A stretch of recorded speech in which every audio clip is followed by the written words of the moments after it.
Robert De Niro, the actor whose quiet presence has defined half a century of American cinema, now lives his days far from the city he became synonymous with.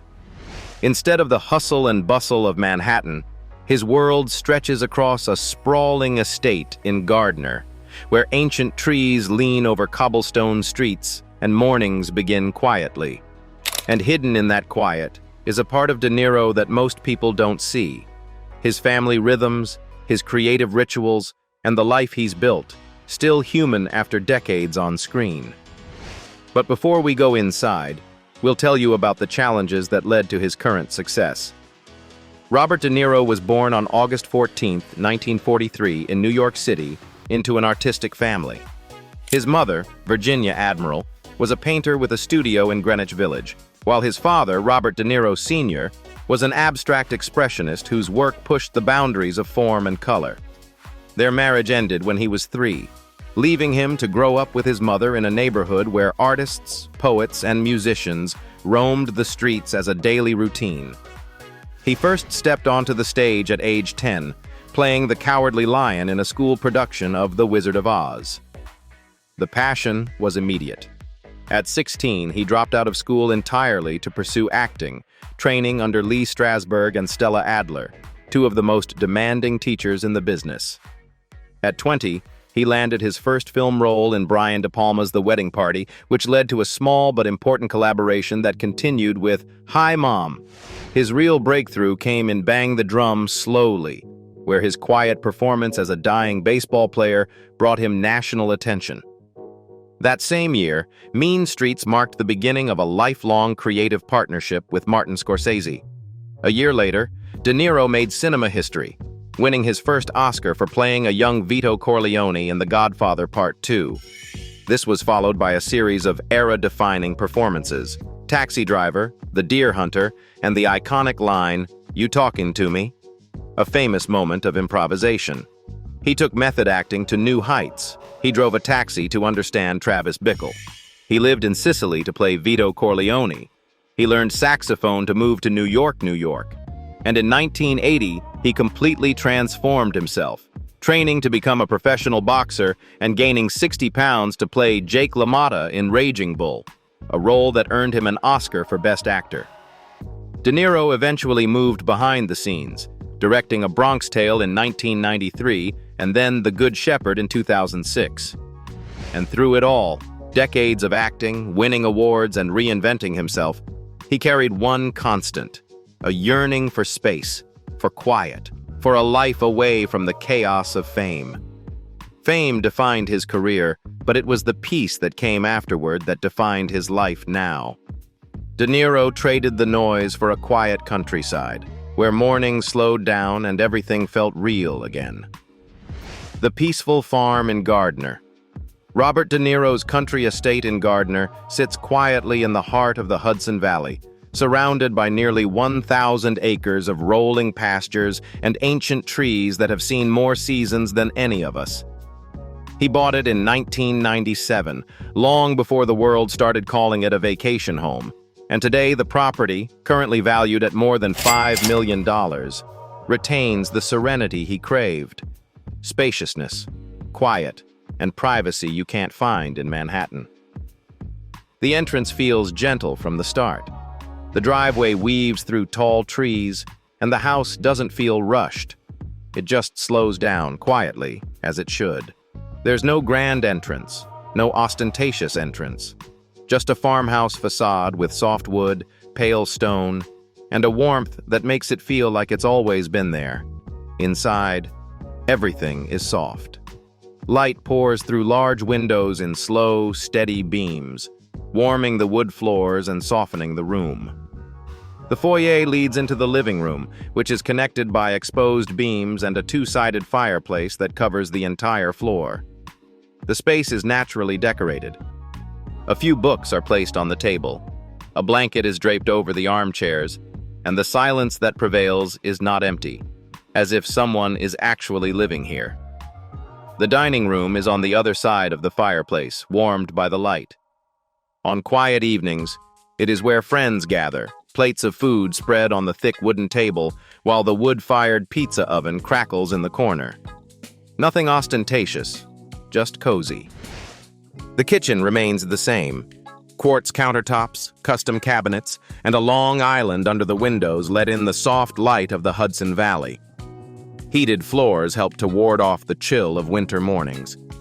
It's a clean, functional space, but also cozy. The kind of kitchen where someone is always cutting fruit, stirring pots, or leaning on the counter without talking about anything in particular. Upstairs, the space softens. The master bedroom has a built-in closet and a quiet bathroom, but it's the light that really sets the room apart. Soft, subtle, filtering through the walls in the early morning. The other bedrooms have a similarly peaceful feel. Upstairs, a finished loft with an ensuite bathroom becomes whatever life demands that year. A studio, a guest room, a retreat. The house sits quietly underground, where the 1,000-square-foot finished basement becomes De Niro's retreat when he wants to escape the daily grind. Sometimes he reads there, sometimes he just sits quietly, letting the silence wash over him. Nearby, his in-laws' private bedroom, with its own entrance and small kitchen, feels like a space where he's always ready to welcome the people who come and go in his life. Everything here has a purpose, but it never feels rushed. It's built for a slow, authentic life. Outside, the house reads like a book. Trails wind through virgin forests, drop to a quiet stream, then rise again between sun-drenched clearings. Deer move as if they belong here more than people. A lake reflects the shifting sky. For De Niro, this land is more than just a landscape. It's why he came here. Further out, each barn has its own story. A 6-stall barn overlooks a fenced pasture and an outdoor horse track, solidly built for people who actually use them, not just for photo ops. Another barn houses furniture, tools, and everyday items that keep the place lively. The Gardner house gives De Niro the privacy he needs, but his life doesn't stop there. He also has a penthouse in the West Village, where he returns regularly for work, meetings, and the familiar rhythms of the city. Penthouse in the West Village. Just above the gentle curve of Manhattan's waterfront, where the Hudson drifts quietly past the West Village, sits Robert De Niro's New York refuge, a penthouse carved from glass, stone, and open sky. Valued at $20 million, this 4,287-square-foot duplex rises like a calm lookout above the river, wrapped in nearly 2,000 square feet of private terraces that catch every sunset. The moment the elevator opens directly into the home, the noise of the city falls away. What remains is space, intentional, measured, and deeply personal. A sanctuary shaped by a man who has spent a lifetime balancing intensity with privacy. The entry unfolds in a slow reveal. A long passage of pale stone and warm wood leads inward, the light softening as it drifts across the walls. It's quiet in a way that feels deliberate, a threshold designed to reset the rhythm after days spent in studios, meetings, or Manhattan traffic. Step a little further, and the penthouse opens wide. Floor-to-ceiling windows curve along the southwest corner, pulling in sky, river, and horizon in one sweeping view. The living room is cinematic in scale, yet restrained in tone. White walls, wide plank floors, and clean architectural lines frame the room like a gallery. But it never feels cold. Custom sliding walls open directly onto the terrace, letting the river breeze drift through and turning the entire level into a single indoor-outdoor stage. Next to it, the kitchen shows another side of the home's character: craftsmanship over spectacle. Quarter-cut walnut cabinetry, matte lacquered paneling, and slabs of honed white Macabas stone create a palette that feels grounded and timeless. The appliances disappear into the design, leaving the space clean and uninterrupted. A second kitchenette upstairs supports late-night gatherings or private work sessions. A subtle detail, but one that reveals how thoughtfully the home is built for real living. On the upper level, the bedrooms form the quiet heart of the penthouse. The primary suite faces the river directly, so each morning begins with moving water instead of alarms or traffic. Creamy tones, simple textures, and generous space give the room a meditative stillness.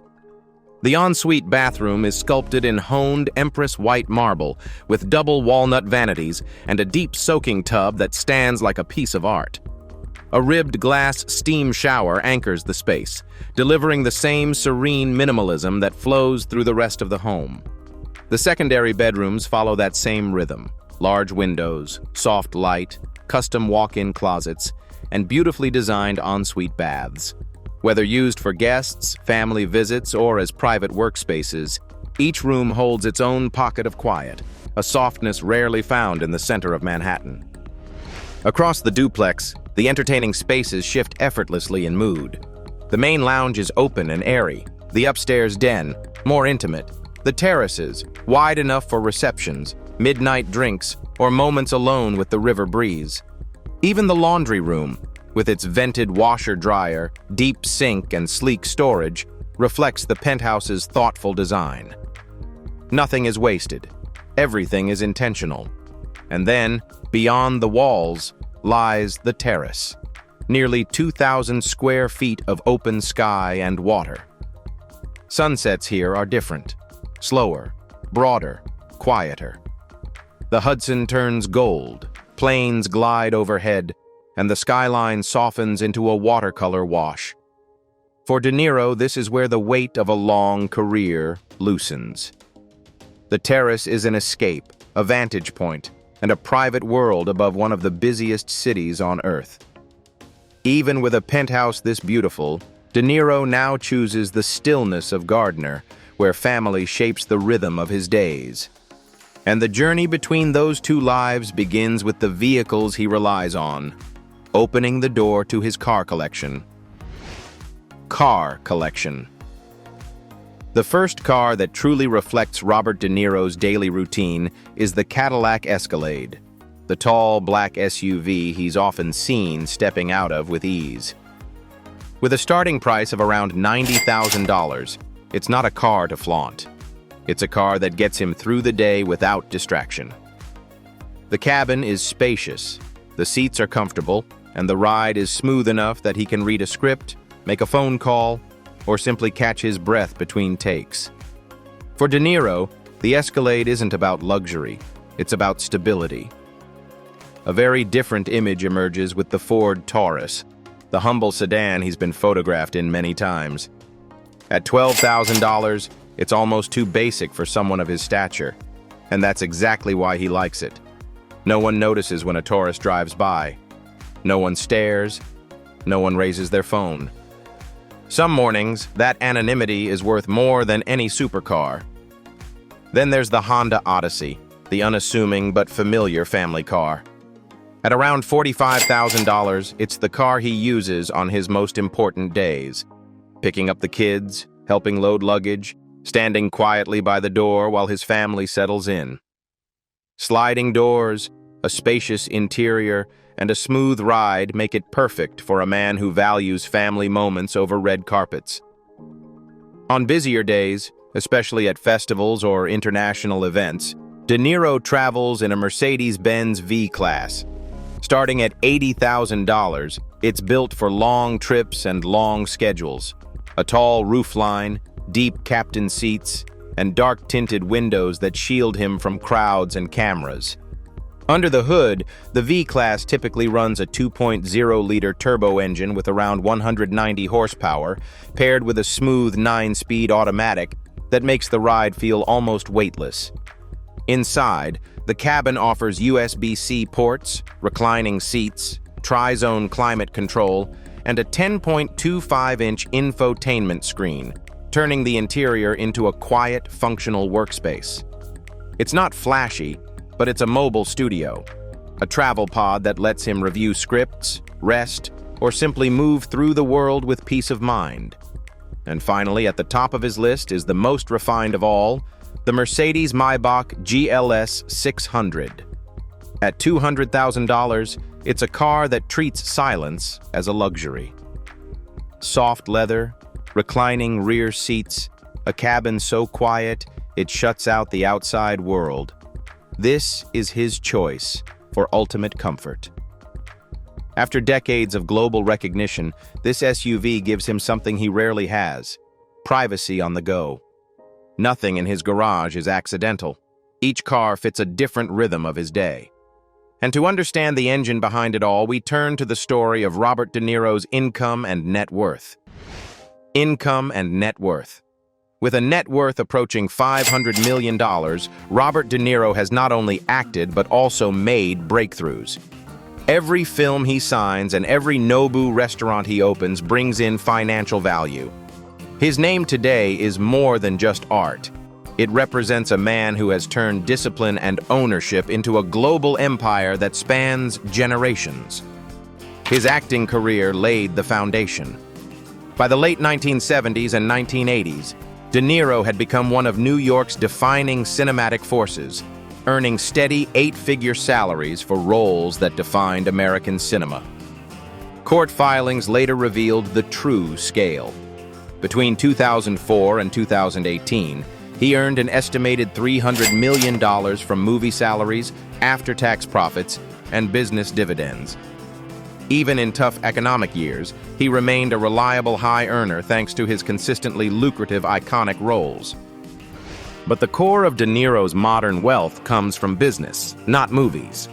As co-founder of Nobu, a global restaurant hotel group with more than 40 locations and hundreds of millions of dollars in annual revenue, he owns a 24/7 financial machine. While his ownership stake remains private, analysts believe Nobu contributes the lion's share of his personal income. He also co-owns the Greenwich Hotel in Tribeca, a luxury property known for its high prices and full seasons, another stable and valuable source of income. Real estate is another source of income. De Niro has long invested across Manhattan's east and west sides, holding a variety of residential and commercial properties. One of his most notable is the $20,900,000 condo he bought with Grace Hightower in 2006, a property that was transferred to her name after their divorce and is listed for sale for $20 million in 2024. While not all valuations are public, industry analysts estimate the total value of his real estate holdings is likely in the tens of millions of dollars. His business footprint continued to grow in 2017 with Paradise Found, a luxury resort project in Barbuda developed with billionaire James Packer. Although still under construction, the resort is expected to become another long-term, high-value asset in his portfolio. The turmoil of his divorce has put his finances under scrutiny. Grace Hightower's court filings confirmed his minimum net worth of $500 million and outlined the income obligations written into their prenuptial agreement. During the pandemic-induced recession of 2020, De Niro even borrowed $500,000 to cover temporary losses from Nobu, proof that even large empires can falter under global pressure. Despite the downturn, however, regulatory filings admit that in normal years he typically earns around $30 million a year. Today, Robert De Niro's annual income varies depending on his film work and the business cycle, but industry estimates place his income between $15 million and $30 million a year, largely from Nobu dividends, hotel revenue, and select still high-paying film roles. After decades of work, De Niro stands on a financial foundation few actors ever reach, from Nobu's massive revenue streams to multi-million-dollar assets. But success for him isn't just accumulation. It's also contribution, and that comes into focus in his philanthropy. Philanthropy. Robert De Niro has never been the kind of celebrity who donates for attention. He gives quietly, almost in the background, but the impact of his actions is anything but small. One of his biggest contributions is the Tribeca Film Festival, which he co-founded after the 9/11 attacks to help bring life back to Lower Manhattan. Over the years, the festival has generated an estimated $750 million in economic impact, a reminder that culture can rebuild a community just as strongly as bricks and steel. De Niro has also stepped in during times of disaster. When Hurricane Irma devastated parts of the Caribbean in 2017, he supported relief efforts with a contribution of roughly $1 million, helping rebuild shelters, community centers, and essential services. It wasn't a public gesture or a big announcement. It was simply help where help was needed. He also supports humanitarian programs that use film and storytelling to reach children and refugees in crisis zones. These projects bring a sense of hope, distraction, and emotional relief to people facing the hardest moments in their lives. Something De Niro believes art is powerful enough to do. In the field of health and human rights, he has backed organizations focused on HIV/AIDS awareness and community care. While the exact figures are rarely shared, longtime charity analysts estimate his cumulative support in this area to be over $1 million, including fundraising events, direct contributions, and ongoing advocacy. Another deeply personal effort is the artistic fellowship he helped establish in honor of his father, Robert De Niro Sr. The fellowship supports mid-career artists, a stage where many struggle to fund their work. Based on typical endowment models, the fund is believed to exceed $2 million, giving artists the space and stability to keep creating. Altogether, De Niro has supported around 20 major charities and more than 20 causes, spanning arts, health, education, and disaster relief. When everything is added up, direct donations, festival impact, and cultural contributions, his total philanthropic footprint is often estimated to be well above $10 million. His generosity may be quiet, but its imprint runs deep. And when you look at how he gives, you begin to understand the man behind the legend. Now, let's step into his personal world, the life he keeps away from the noise. Personal life. These days, Robert De Niro lives more slowly at his farm in Gardner, surrounded by the small family that has become his rock.